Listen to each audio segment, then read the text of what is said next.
না, খালিশপুর। আমার ভাইও আছে ওখানে, আমার ছোট ভাই আছে খালিশপুরে। আমি দেশে ফিরতে চাই, আমাকে পাঠাই দিয়েছে দেশ থেকে। লালমনিরহাট জেলা পাটগ্রাম সীমান্ত দিয়ে আরও 7 জনকে ঠেলে পাঠিয়েছে ভারতীয় সীমান্তরক্ষী বাহিনী বিএসএফ। মঙ্গলবার ভোর 5টায় উপজেলার বাউরা ইউনিয়নের হোসনাবাদ সীমান্ত দিয়ে তাদের ঠেলে দেওয়া হয়।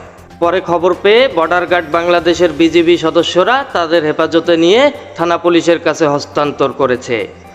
ফেরত পাঠানো ব্যক্তিরা বাংলাদেশি বলে জানা গিয়েছে। তাদের সবার বাড়ি খুলনার দৌলতপুর উপজেলার খালিশপুর গ্রামে।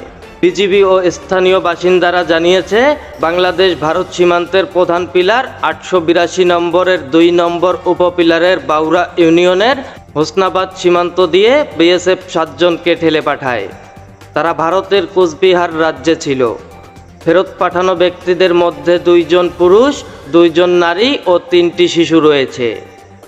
খবর পেয়ে বিজিবির নবীনগর ক্যাম্পের সদস্যরা স্থানীয় গ্রামবাসীর সহায়তায় তাদের খারিজা জংরার একটি বিদ্যালয়ের বারান্দায় রাখেন। পরে দুপুরে তাদের থানা পুলিশের কাছে হস্তান্তর করে বিজিবি। এই বিষয়ে পাটগ্রাম থানার ভারপ্রাপ্ত কর্মকর্তা ওসি মিজানুর রহমান সাংবাদিকদের এক প্রশ্নের জবাবে বলেন, ভারত থেকে ঠেলে পাঠানো 7 জনকে বিজিবি আমাদের কাছে হস্তান্তর করেছে। তাদের পরিবারের সঙ্গে যোগাযোগ করা হচ্ছে। নাগরিকত্ব যাচাই করে সত্যতা নিশ্চিত হলে তাদের পরিবারের কাছে তুলে দেওয়া হবে। এআই রাজীব, খবর, লালমনিরহাট।